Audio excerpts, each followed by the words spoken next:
Saludos, aquí estamos en Suquicosis. Hoy tengo a Carlos Fernando Valero, llamado Valero el Bueno, aunque yo últimamente creo que no es ni tan bueno. Saludos a mi hermano Carlos Valero, el diputado, que no tiene nada que ver contigo. No, Sí. él es zuliano y yo soy andino.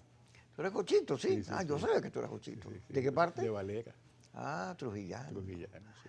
Sí, qué bien, con razón eres tan terco, porque Carlos me decía, llévame para el programa, y me llamaba a las 3 de la mañana, y yo, aló, llévame para el programa, y yo a las 5 de la mañana, llévame para el programa, y yo me mandaba a Twitter y todo. Aquí está Carlos Valero, que es analista y ha hecho, en la radio, en la romántica, me ha acompañado con muy buenos análisis. Fíjate, te voy a poner como yo sé que tú vienes preparado para la elección americana, eso lo voy a dejar de último para fregarte. Sí, porque la idea es fregarte, no es venir a hacerte una cosa, ay, sí, para que te luzcas, no. Fíjate,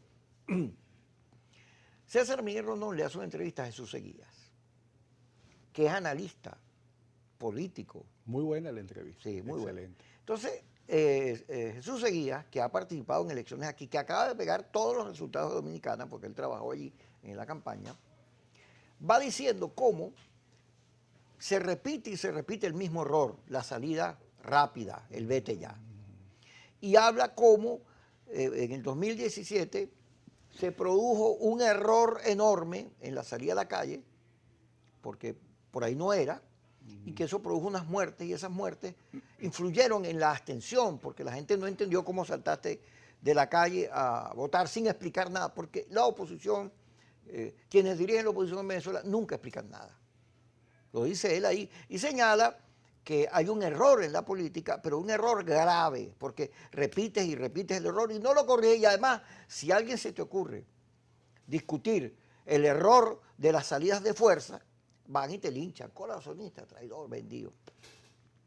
Pero él insiste que son no solo un error, sino un error que demuestra la poca dimensión, inteligencia y racionalidad política de los dirigentes venezolanos, que pierden y pierden y pierden y siguen en lo mismo. Fíjate, el fin de semana Pompeo dice, hay que seguir presionando a Maduro. Pero lo dice... Es Pompeo, más no es Trump. Sí, es Pompeo. Pero Pompeo lo dice teniendo en Estados Unidos 142.000 muertos de pandemia. Y mueven un barco y empiezan en la presión. Y 3.600.000 contagiados a la fecha. Así es. Porque el tema Guaidó, el tema venezolano, fue utilizado por Trump para intentar seducir el voto latino. Pero como no hay victoria, porque Guaidó no hace más que repetir los errores del discurso del vete ya, de la salida rápida, como no hay victorias, porque el TIAR no ha sido posible aplicarlo, porque nadie quiere meterse en ese lío, porque la fractura militar, Padrino López cuando habló y dijo, no van a ganar nunca, era diciéndole a Leopoldo Guaidó, a ese sector, que contra ellos, todo lo que hagan, pues la Fuerza Armada va a actuar. Trataron de destrozarlo por las redes Sí. y tampoco dio resultados. Tampoco, pero le está diciendo la Fuerza Armada que no está contigo, que está con Maduro. Entonces... o está con la institucionalidad. Esa es la clave. Yo creo que esa pero es la clave. En el caso de Trump cada rato dice, el señor Guaidó es muchacho, las declaraciones del libro de bulto repiten eso, que tú medio se emocionó en un momento, pero después cuando vio a Guaidó dijo, no, este es un rookie. Es un rookie, este no conoce la política. Y ha venido separándosele. Cada vez que puede se le separa. Y entonces salen los de aquí, montan las campañas, no, a descifrar a Trump. Pero Trump obviamente tampoco se puede deslindar de Guaidó porque es una inversión. Y además, en la campaña, cualquier cosa que ocurra, se la pueden tirar en contra. Pero lo cierto es que después de la declaración de Pompeo salió Guaidó a decir que había que llamar a Maduro dictador y nada más. Que cero, tú sabes que ellos tienen unas palabras que por cierto están prohibidas por Conatel. Conatel como los pilló, pues el gobierno también se mueve, entonces ellos no van a los medios tradicionales porque se niegan a decir las cosas de otra manera, pues ellos son... Guaidó salió como solista y los demás a hacerle un coro. Después salió el Frente Amplio de Lara, Sí. Acción Democrática ayer emitió un comunicado Dijeron diciendo, que hasta estaba poniendo bombas, que estaban poniendo bombas nucleares. Dijo Ledesma. Ledesma. No tiene pie ni cabeza. Y también sacaron un video colombiano de un guerrillero del ELN del 2019 y andan montando otra vez una gran campaña para que el venezolano se abstenga, para que Leopoldo y Guaidó sigan conservando la dirección de la oposición. Maduro ayer denunció, mire, estos señores vienen con una campaña, pues es obvio, hacen las cosas de tal manera y luego lo dice Pompeyo e inmediatamente lo dicen ellos. No es al revés, dilo tú primero para que el otro ni siquiera disimula. Pero lo cierto es que en el clima que estamos viendo, cómo no, la abstención dice, las encuestas están diciendo que está baja, 10, 14, pero la posibilidad de aumentarla en todas las encuestas sube a 36 y a 39. Y pudiera llegar fácilmente a 50 si hay la intención de ir. Pero, como dijo María Corina Machado, así pongan a la Madre Teresa de Calcuta, nosotros no vamos a eso. Porque el problema de cuando se habla de las condiciones, bueno, pero en el 2015 había peores condiciones de ahorita y se ganó. Porque además el gobierno nunca te va a dar condiciones en las que tú quieres, porque el gobierno además sabe que tiene 72, 80% de rechazo. Y entonces que se las va a poner bombitas. Tú sabes que tiene que inteligenciar la política. Pero no hay manera, no hay una sola declaración del sector que dirige la oposición que reconozca algún error. Me equivoqué, por lo menos, alguna rectificación. Es lo mismo. Pero además, ahora la pelea es entre la oposición. AD, su pelea interna, y esta guerra de laboratorios en las cuales tú no puedes decir nada. Entonces es un enfrentamiento suicida entre factores que supuestamente piensan lo mismo. Métase en eso, pues. Mira, gracias, Kiko. Para comenzar, haciendo una reflexión sobre lo que habla Sejías. Mira, yo hago un análisis y a la vez una reflexión sobre ese tema, sobre la oposición, y me voy a remontar rápidamente a la historia. 1806, un señor llamado Francisco de Miranda viene a Venezuela con aquella epopeya libertaria, pues el precursor de la independencia, y llega a las costas de Coro. Él entró por las costas de Coro. Ahí lo recibe el pueblo llano, el pueblo de a pie, y se lleva aquel tremendo encontronazo. ¿Por qué razón? Tal como lo describe José Luis Salcedo Bastardo en su obra Historia Fundamental de Venezuela, que le dedica un capítulo a ese tema. Y él dice ahí, palabras más, palabras menos, que Miranda no tenía sintonía espiritual con esa Venezuela. Bueno, eso mismo le pasa a esta oposición. Y por eso es que la oposición viene error tras error, choque tras choque, porque no terminan de entender que la realidad venezolana no está en las redes, no está en el Twitter, está en el pueblo de a pie, el pueblo llano, el que sale a votar, el que va tempranito, va y vota por su candidato, sin necesidad ni siquiera de estarlo expresando. Y vamos a tocar ahí el tema de las encuestas. Las encuestas últimamente han demostrado que no dan el resultado esperado. Fíjate, pasó con el Brexit, pasó con el no en Colombia, nos viene sucediendo a nosotros desde el año 2004 para acá con el tema del chavismo presente en el escenario político nacional. Y ha sido error tras error. O sea, yo comparto plenamente esa reflexión que hace el señor Sejías. Muy interesante, yo le recomiendo a la gente que busquen la manera de revisarla en internet porque ahí está.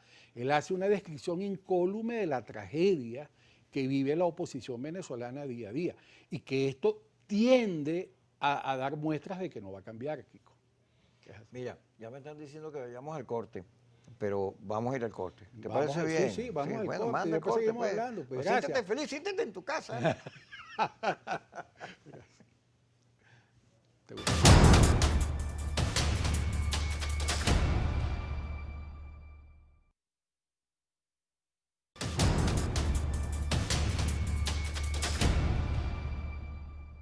Seguimos su Kikosi. Fíjate, el sábado fue el día, la ONU reconoce a Mandela y fue su día, el día de Mandela. Mandela estaba en Sudáfrica frente a un grupitico chiquitico, armado hasta los dientes, que gobernaba el país, una minoría blanca frente a una enorme mayoría blanca, pero además a punta de tiro, matando gente, el apartheid. Y Mandela preso, porque lo meten preso porque andaba poniendo bombas y subversivos, pues, porque la injusticia era muy grande. Y entiende que que la injusticia era tan grande, que era un discurso muy poderoso para enfrentar a sus adversarios, que además no eran sus enemigos, eran sus adversarios. Y con el discurso, con la fuerza moral del discurso de la injusticia, bueno, los derrota. El propio de Klerk entiende que hay una injusticia enorme, que eso no se puede continuar, y termina pactando con Mandela. Aquí hay una injusticia enorme en el momento en que lo que está consagrado en la Constitución, gas, luz, gasolina, agua, yo tengo ya un mes, no sé cuántos, 10 días sin agua. Ya hay el primer problema. Hay un Estado que a pesar de enormes ingresos no se preparó, no mantuvo la infraestructura física del país, y eso sabes tú porque eres ingeniero, y tenemos este colapso. Pero además está bloqueado. Vive en una permanente conflictividad, peleando con todo el mundo, porque como dice Seguías allí, Seguías dice que la confrontación es el alma del chavismo. O sea, el chavismo, su instrumento existencial de hacer política, la manera, es peleando, porque bueno, son revolucionarios y quieren cambiar el país, el mundo, etcétera, solo que destruyen a su paso. Y el país ha quedado en la condición que da, pero está ayudado por estos sectores que le compraron el discurso del odio. En vez de distanciarse de toda la rabia que hay allí, y además del discurso eje de su adversario, lo repiten y ahora lo encarnan con un profundo odio. Cada vez que hablan, no, estos desconocen la existencia del chavismo, como lo señala Jesús Seguía. Pero además, como son emocionalmente fuertes, la gente que la pasa mal se conecta con ellos, ¿no? Sí, la resistencia, que dale, este gobierno nada con ellos, Maduro es muy malo. Pero fracasan una y otra vez porque los civiles no tumban gobierno, porque no son militares, no están entrenados, no tienen capacidades ni armas para eso. Y sin embargo estos insisten, tanto que termina siendo una mentira, como dice Enrique Capriles. Eso es ficticio, pero se niegan a ceder al liderazgo. Ahora pretenden que los que quieran ir a votar sean y sigan siendo vistos como traidores, vendidos. Las mismas descalificaciones que utilizaba Chávez contra la oposición, que le decía traidores, vendidos al imperio. Es una réplica. Pero ¿qué ocurre? Yo me planteo, son demócratas, porque el demócrata revisa, permanentemente revisa, debate, discute, y discute para convencer y para que lo convenza. Pero aquí hay un estamento político, que es el que se refiere Seguía, que se niega a pensar la política, que sigue en la emocionalidad, en la rabia. No le importa que el COVID-19, que la situación económica del país esté como esté, porque cuanto peor esté, más rápido sale Maduro, pero necesariamente eso no es así. Métase ahí, pues. Haciendo un alto en eso que tú acabas de tocar de lo que sucedió con Mandela en Sudáfrica. Hay una parte bien interesante de esa historia, donde él inclusive le hace mención a de Klerk en una entrevista que tiene con él sobre una poesía que inclusive estaba escrita en la lengua que hablaban ellos allí, que era una lengua que no era precisamente no era el inglés común, pues era una suerte de dialecto. Y él comienza esa reunión con de Klerk haciéndole mención a esa poesía. Y claro, de Klerk le dice, pero ¿por qué usted me saca a colación esta poesía? Me dice, porque si usted revisa el contenido en profundidad del mensaje que da esa poesía, a mí me dice que una gente como usted no puede albergar tanto odio en su corazón. O sea, de alguna manera buscó la manera como de golpearlo y desarmarlo, ¿no? Eso está ahí en la historia, eso fue un capítulo bien interesante. Bueno, en el caso de la oposición y este discurso de confrontación, a mí particularmente me parece que es un error tras un error, como lo dice Seguías en esto. Y siento que por esa vía nosotros no vamos a lograr salir de este tema. O sea, la sociedad está cansada de esto. Y pienso que la única manera de que nosotros podamos salir de esto es que tienen ambas partes que reconocerse. O sea, nosotros estamos en la necesidad de obligar a nuestros líderes a que se reconozcan, porque estamos en el medio de la situación. Fíjate tú lo que pasó, por ejemplo, en el año 2015 y lo que sucedió inmediatamente después de ese proceso eleccionario, donde la oposición ganó con amplia mayoría. El señor Nicolás Maduro, el presidente Maduro, fue a la Asamblea Nacional en un gesto de reconocimiento a ese evento. ¿Y qué hicieron del otro lado? Comenzaron inmediatamente a atacarlo y a decirles que tú te vas dentro de 6 meses. Entonces ahí tú notas la gran incoherencia que hay en el manejo de la visión política y en las ganas de querer de verdad resolver la situación por la vía democrática. Yo no creo en salidas violentas y tampoco creo que la salida sea que venga una potencia extranjera a definir lo que nosotros estamos llamados a hacer como venezolanos. Inclusive esa gente que apuesta a que Donald Trump va a lograr sacar a Maduro por la fuerza está totalmente equivocado. Si una de las cosas que ha demostrado el presidente Trump precisamente es ejercer una visión de política internacional mercantilista, más no belicista, y eso nadie lo toma en cuenta y nadie lo saca a colación. Todo el mundo pretende que él por la fuerza venga a sacar a Maduro, que venga a sacar a los chavistas, y eso no funciona así. Inclusive en los últimos eventos que yo he venido siguiendo de cerca sobre las posiciones de Donald Trump con relación a este problema. Te cito Donald Trump porque es el que todo el mundo tiene ahorita en la boca. Pues. Ahora hay trumpistas. Ahora hay sí trumpistas en el tema, ¿no? El señor Trump muy hábilmente ha buscado la manera más bien de deslindarse, porque entendió primero que fue de alguna manera engañado o fue mal informado sobre el tema de la situación venezolana. Por decirte algo, yo me he enterado en estas investigaciones que estoy haciendo que a él inclusive llegaron a venderle que ese acto de juramentación, de autoproclamación, estaba ajustado a derecho. Hasta eso, llegaron hasta esos niveles. Y obviamente cuando tú revisas la institución venezolana como tal, eso no aparece en ningún lado, Kiko. Es que eso no está expresado en ningún lado. Más allá de lo que movió aquello, desde el punto de vista institucional, eso no existe. Y eso me parece muy grave. Y partiendo de allí, cualquier elocuración que tú hagas al respecto sobre la problemática política venezolana, queda como anillo al dedo.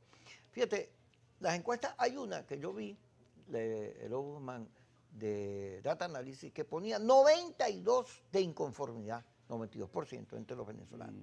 Y el estudio de Lucas demuestra que una cifra muy parecida de pobreza, de pobres en Venezuela, habla de 80 y pico por ciento ya en condiciones difíciles de vida, pero que al final es un país de pobres. Y los pobres tienen un doble rechazo, fíjate. Nadie los escucha. No los escucha el gobierno, que no les solventa los problemas, porque el gobierno lo que está es montado en defenderse para que no lo tumbe. Entonces agarra y está persiguiendo a los que lo quieren tumbar. Esa es la argumentación que ellos dan, no la mía. Y entonces, esta oposición, que se vaya Maduro, porque si no, no hay soluciones, pero resulta que la gente la está pasando muy mal. Pero no solo son los políticos, es que el venezolano tampoco entiende o se ha hecho solidario con el tema de la pobreza. Aquí todo el mundo está viendo de cómo sobrevive. O sea, la mentalidad del venezolano ha cambiado en tanto que, como no, hay familias, grupos, pero la totalidad, el día a día es lo que lo tiene preocupado. Y sobre todo con pandemia.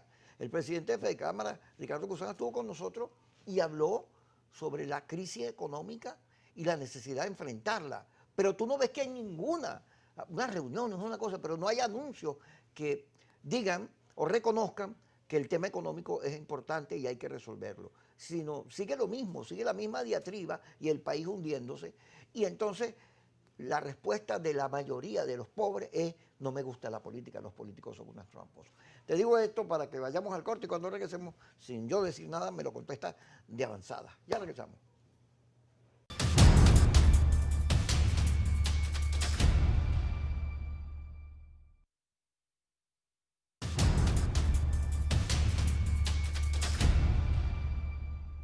Seguimos con Carlos Fernando Valero y te hizo una introducción larga para que la conteste. ¿Por qué a los pobres, a las grandes mayorías, nadie les hace caso? Cuando Chávez los tenía como protagonistas, ahora nadie los atiende. Mira, hay un tema interesante de Chávez que yo miro con mucho respeto y siempre lo saco a colación. Chávez hizo algo que no hizo ningún político en la historia republicana venezolana, vamos a llamarlo así, en la historia de la democracia venezolana. Chávez alfabetizó políticamente a la gente. Chávez construyó una nueva identidad nacional.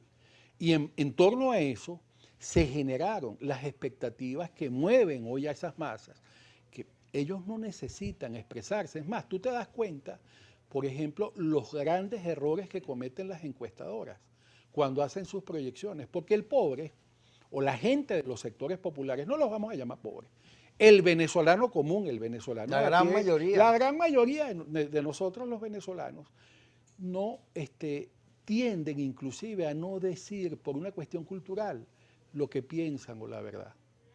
Y eso sucede muchísimo. Yo recuerdo que en el año 2012, cuando Chávez ganó esas elecciones, yo estuve en un programa con nuestro querido y común amigo Vladimir, y yo le hice a él esa reflexión.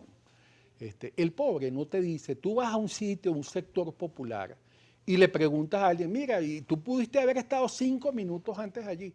¿Dónde está Kiko? Tú no, o tú sabes por aquí dónde vive Kiko, o dónde estará. Y se hacen los locos y no te contestan. Empiezan a marearte y te evaden totalmente. Y eso le ha pasado muchísimo a las encuestadoras y es lo que le sucede a la oposición.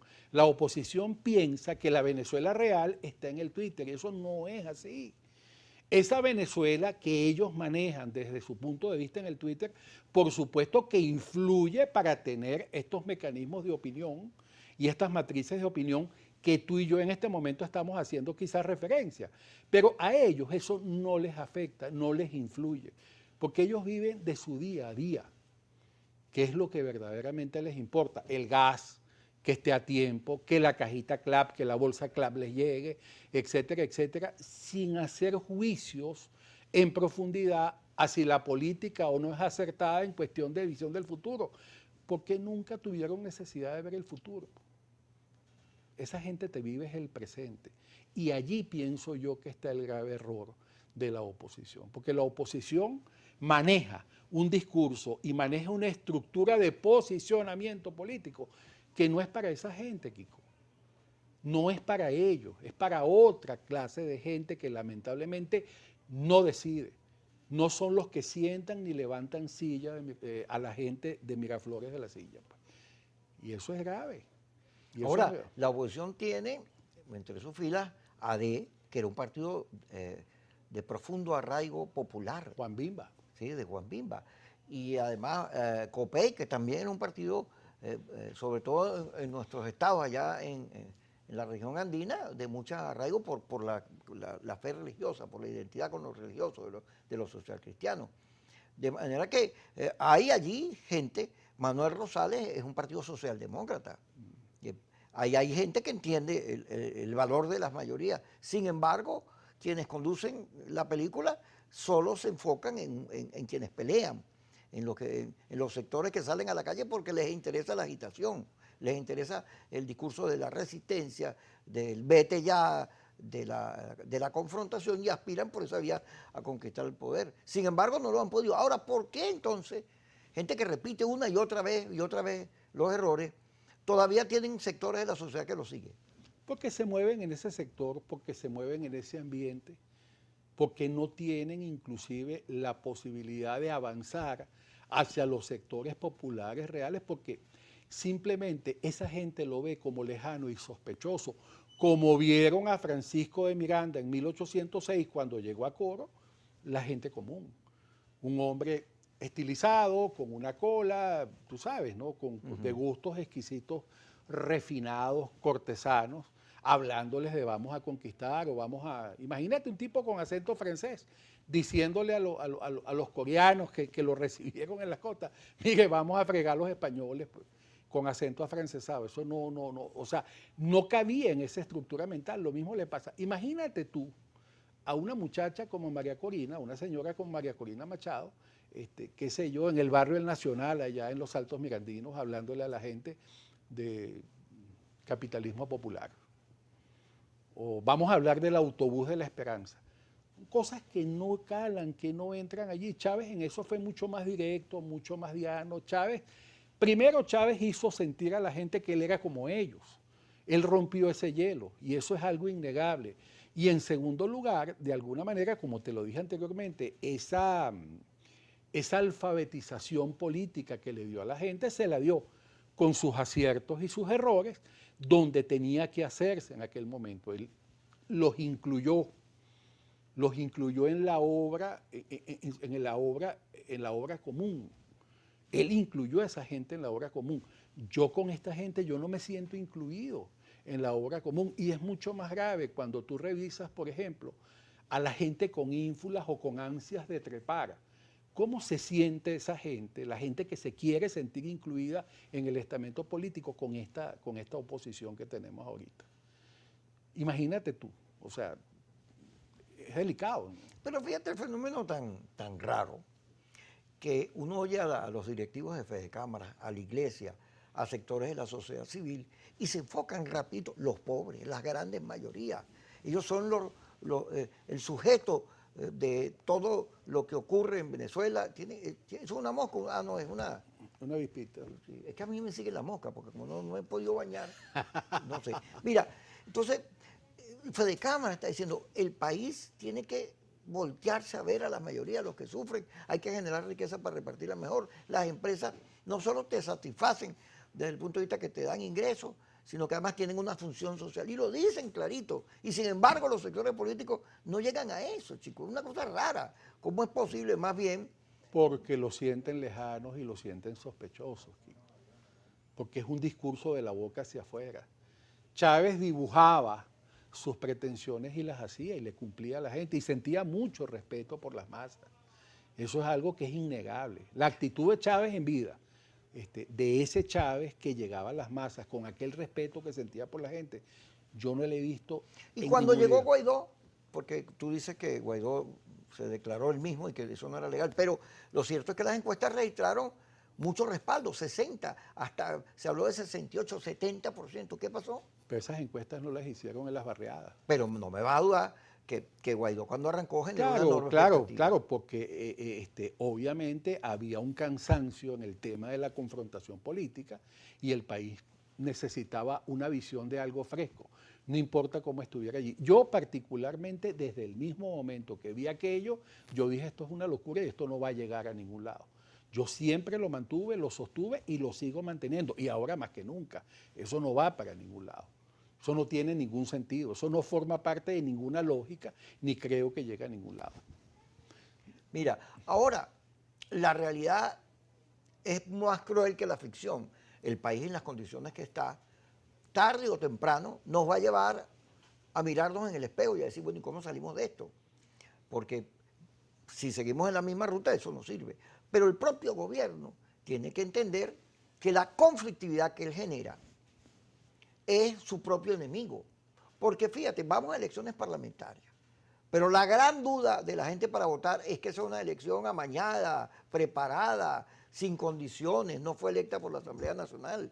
Y el gobierno que está jugando a que sectores políticos no vayan para poder ganar la elección, porque tiene mucho rechazo, también en su accionar, en su mentalidad estratégica, está matando la opción que le queda, que es la vía electoral, para poder salir de las sanciones y recuperar el país, porque está generando él mismo unas dudas que terminan por que el CNE, que debería ser como la tacita de oro en cuanto a reinstitucionalización, o sea, el ejemplo de que se puede, pues no funciona así. Cuando regresemos me contestas eso, porque ahorita vamos al corte y vamos a ver si agarramos ese animalito que está por ahí que me está persiguiendo y se le meten a Carlos oídos, en los oídos se le mete, sí, en la vista y todo. Ya regresamos.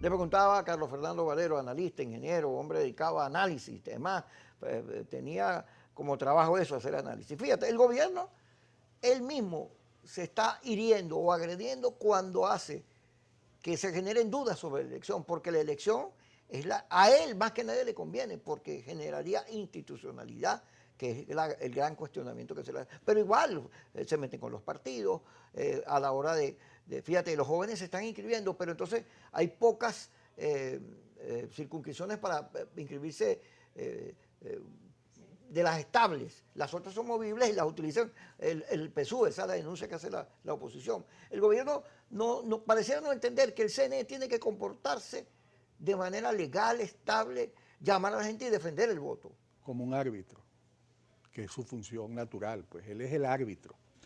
Mira, eso me llama mucho la atención, y yo creo que a los venezolanos debe llamarnos a la reflexión. Porque si el gobierno manifiesta y dice que él está dispuesto a dialogar, que está abierto a una solución pacífica, democrática, etcétera, etcétera, y por otro lado tiene una oposición que está buscando esa herramienta para que la gente vaya a manifestarse y a decir si quiere o no que el gobierno continúe, pues lo lógico sería que las condiciones deberían darse. Ayer escuché una entrevista, por cierto, que le hicieron en un canal de televisión de los Altos Mirandinos a esta muchacha Mercedes Malevé. Y ella, palabras más, palabras menos, en la entrevista, que me gustó bastante, decía que, ok, ella entendía que las condiciones no estaban dadas, pero que eso no significaba que ella no fuera a participar. Que aunque ella sintiera que no están las condiciones totalmente acordes, que no están dentro de su área de confort, vamos a llamarlo así, ella por eso no va a dejar de participar. Y yo siento que sí estamos obligados a ir. Me parece muy irresponsable eso que está haciendo el señor Henry Ramos, que es un líder, oye, de uno de los partidos baluartes de la democracia venezolana, que salga ahora a decir públicamente que nosotros no deberíamos ir a votar. Y así sucesivamente toda la gente que... Más no así tenemos otros actores que están en una posición totalmente distinta. El caso del doctor Eduardo Fernández, a quien tú tuviste aquí sentado hace unos días, que hablaba de que la única salida que él veía para dirimir esta diferencia, para salir de esta tragedia en la que estamos todos los venezolanos, es que vayamos ese día y cada uno de nosotros con la fuerza del voto, digamos lo que sentimos, que yo creo que es lo único que a nosotros nos queda como herramienta. Y el venezolano, ojo, y más bien la campaña que deberían hacer estos señores opositores, llámese Guaidó, llámese Henry Ramos, llámese quien sea, es vamos a convocar a los venezolanos para que rescatemos la fuerza del voto. Porque la fuerza del voto hay que rescatarla, es necesario tener el voto como una herramienta presente para salir de esto. Más allá de que tú digas o que tú pienses que no están las condiciones para que tú no vayas a expresarlo, no tiene ningún sentido. Bueno, pero, porque es darle la razón al gobierno. Pero fíjate, cuando estos sectores llaman a la abstención, que es lo mismo que el gobierno hace cuando no da las condiciones, cuando actúa, se mete en la vida de los partidos y tiene un discurso que pone en duda la transparencia de la elección, bueno, es que los dos quieren seguir confrontando, los dos quieren seguir en la pelea. Se ve que tienen el mismo interés y la misma intención al final.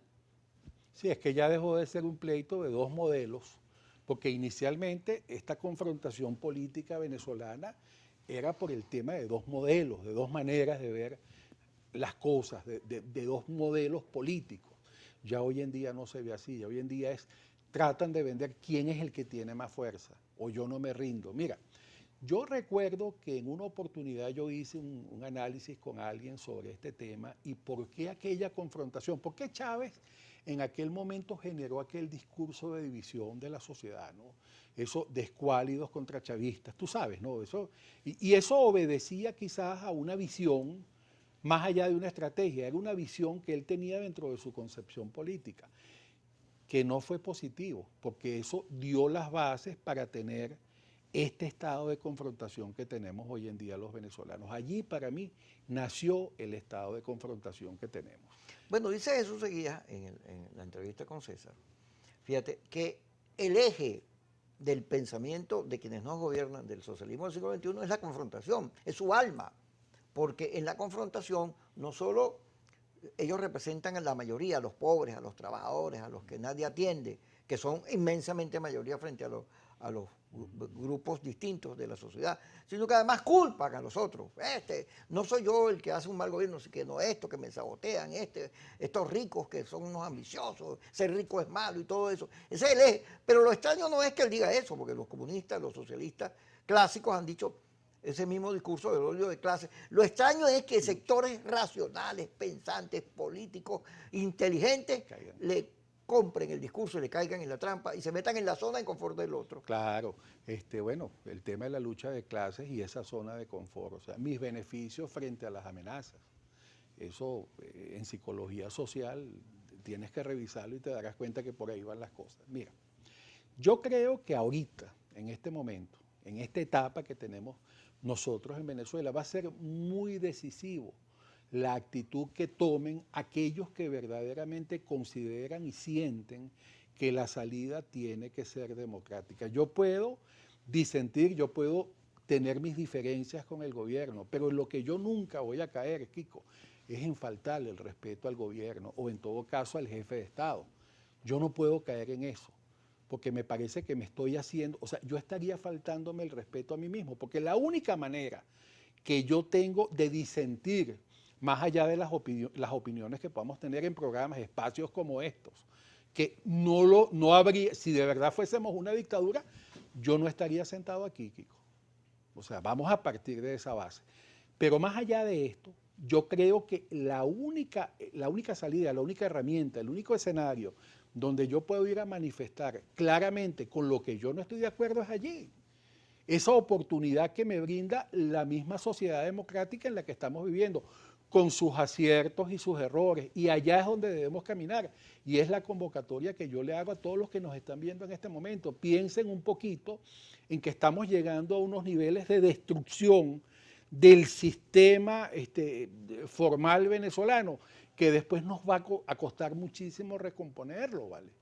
O sea, lo grave. Una vez yo escuché a un actor que tú invitaste aquí a este programa a hacer una reflexión de todo lo que tendría que hacer una nueva cara, un nuevo líder en caso tal de que se diera un cambio democrático en el país. Tiene que rescatar la institucionalidad. Tiene que trabajar y recomponer la Fuerza Armada, esta Fuerza Armada, no una importada. Tiene que devolverle la confianza al sistema financiero, al sistema productivo nacional, para que se vuelvan a ver las inversiones caminando. Esto que decía ayer en tu programa el presidente de Fedecámaras, que me pareció muy, muy interesante. Ojo, y que lo grave es que con este tema de la pandemia nosotros no sabemos hasta dónde vamos a llegar. Porque esto está devastando la economía no solo de Venezuela, a nivel global, y nosotros que ya veníamos golpeados. Imagínate, veníamos con un proceso económico resquebrajado. A esto le sumas el tema de estas sanciones que son producto del llamado que está haciendo supuestamente este sector democrático. Vamos a destruir el país. Eso es como que si tú y yo tengamos una diferencia, Kiko, y para resolverla somos hermanos y tengamos que matar a nuestra madre. Eso es horrible.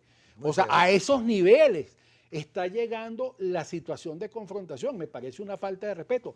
Yo, en lo personal, yo siento que hay cosas que Maduro está haciendo que no me gustan, pero yo por eso no voy a caer a levantar la mano con esta barbarie que estamos viendo ahorita. O sea, yo no puedo salir a apoyar eso. Y no significa que yo no sea opositor. Yo me siento opositor. Pero hay maneras de manifestar tu inconformidad que precisamente son las que estamos obligados a hacer, sobre todo eso que tú dices, la gente pensante, porque tú puedes esperar eso de cualquier otra persona, pero no de una persona pensante. No, de la política que es inteligente. Vamos al corte y ya regresamos con Carlos Fernando Valero aquí en su programa Kikosi por Globovisión.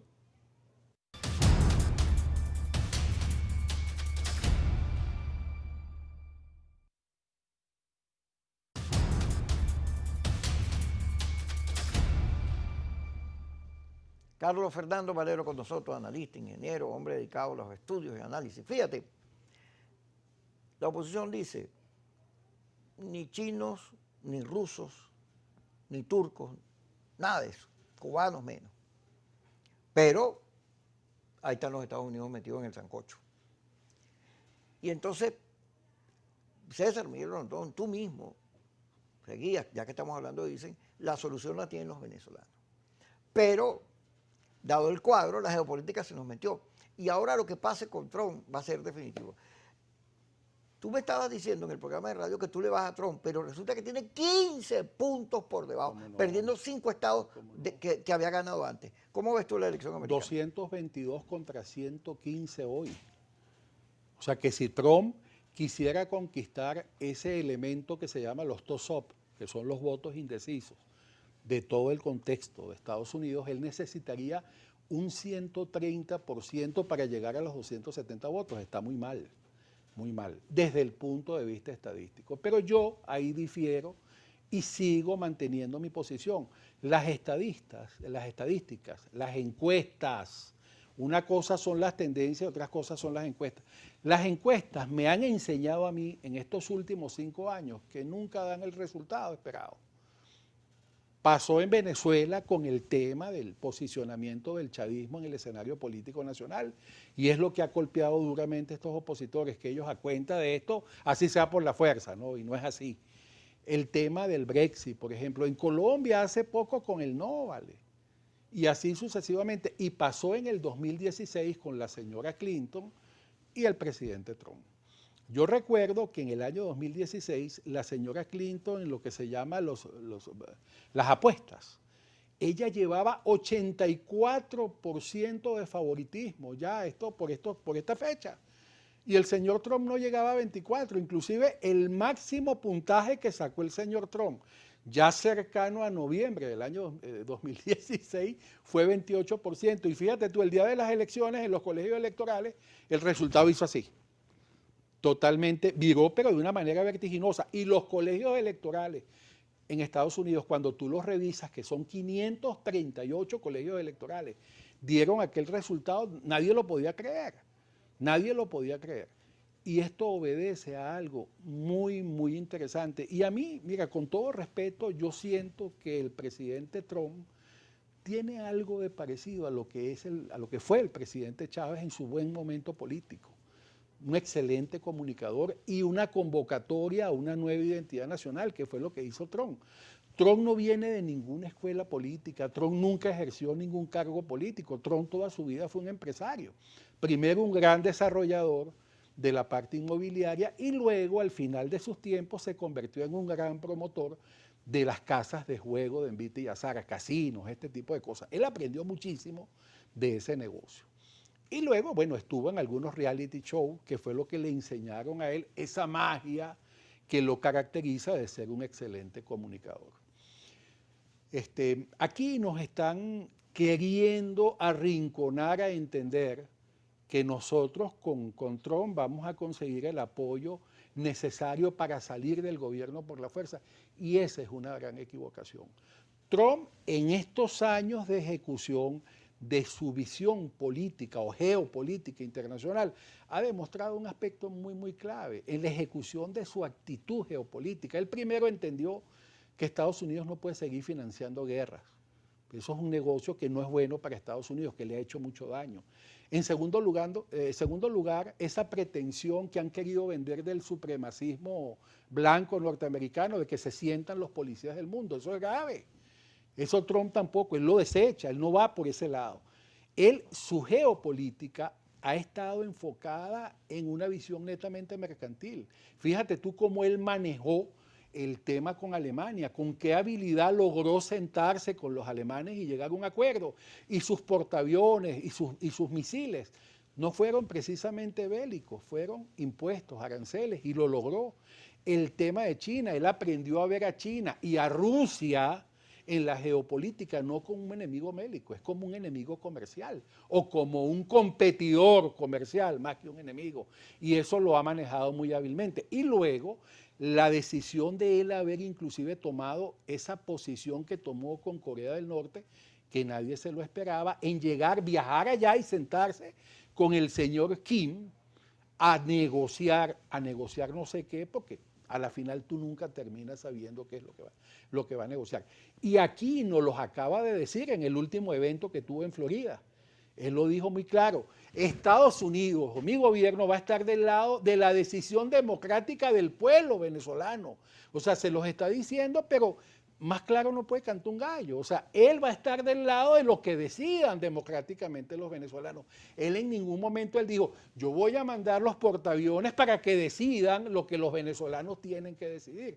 Entonces, esto hay que mirarlo con muchísimo respeto, Kiko. Aquí creo que se han cometido muchos errores y la gran decepción que él sintió después cuando él entendió la gran metida de pata que el señor Bolton y todo el equipo del Departamento de Estado lo hizo caer. Yo no entiendo por qué Pompeo sigue en el gobierno.